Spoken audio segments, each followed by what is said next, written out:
celebrate the first Sunday in Advent. It is the first day of our new liturgical year, and so we begin to hear from the Gospel of Mark. Mark is an interesting gospel because it is the shortest. It is also the most direct. No flowery language, just the facts. That's the way of Mark. And so we're not surprised to hear Jesus speak in such plain terms in this, the 13th chapter of Mark. This is at the very end of Mark's gospel. Now, you would think if we're beginning our reflection on the Gospel of Mark throughout this year, we would begin at the beginning. But no, that's still ahead of us. What we do is begin at the end. We have been listening for the last several weeks to stories by Jesus that were told by Jesus to his disciples and to the crowds, all about the end of time. And in today's lesson, we hear reference to these things will come to pass.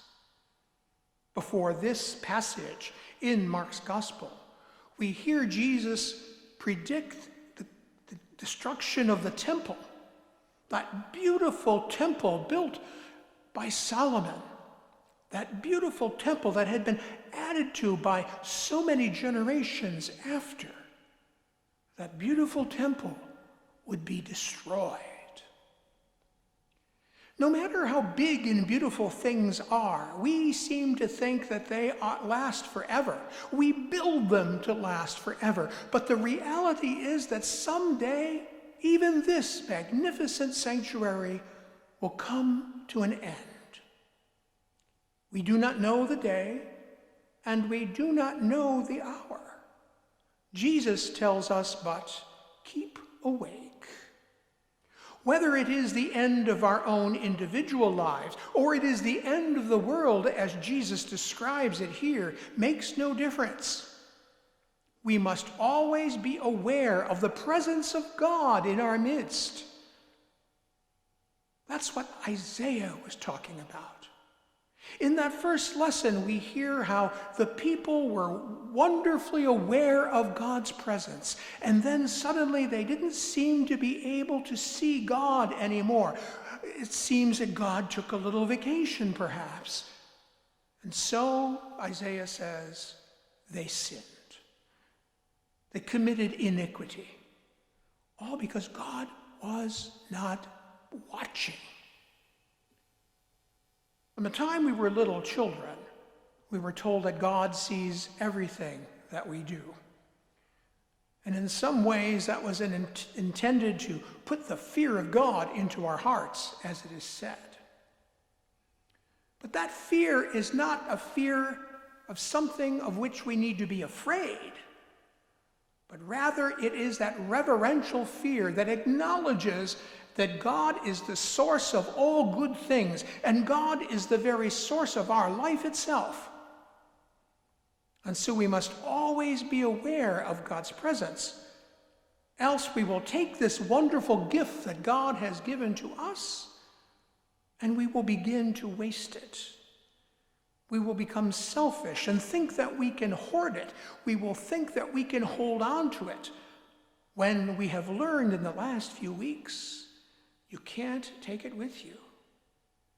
In the end, we leave this world as we entered it. In the end, God asks us for an accounting of how we lived our lives. And that accounting isn't so much a record book that is kept in some heavenly accounting office, but rather is the pattern of our life. When Jesus talks about being busy, when Jesus talks about staying awake, what he's telling us is that we must form the pattern of our lives in such a way that when it comes to an end, or God comes to meet us, we will be ready, because we will be doing God's will regardless of the time of day or year or day or month. It makes no difference. We will be ready because it is a pattern we have established, a pattern of discipleship, a pattern of following Jesus in all things. Advent is a time for us to reflect on beginnings and on endings. We think about beginnings because in a few weeks we will celebrate Christmas. We will celebrate the beginning of the life of Jesus in human form among us. We also think about endings because, as we will hear in the Eucharistic prayer in a few moments, the end of Jesus' life is the very means of our salvation. Beginnings and endings, they are the stuff of life. So on this first Sunday of Advent, let us resolve to begin this worship year seeking to find the pattern of our life, which is the pattern of Jesus, the pattern of faithfulness, the pattern of truth. And we will instill our hearts and minds with these values, with these things, so that when the Master comes, we will be ready.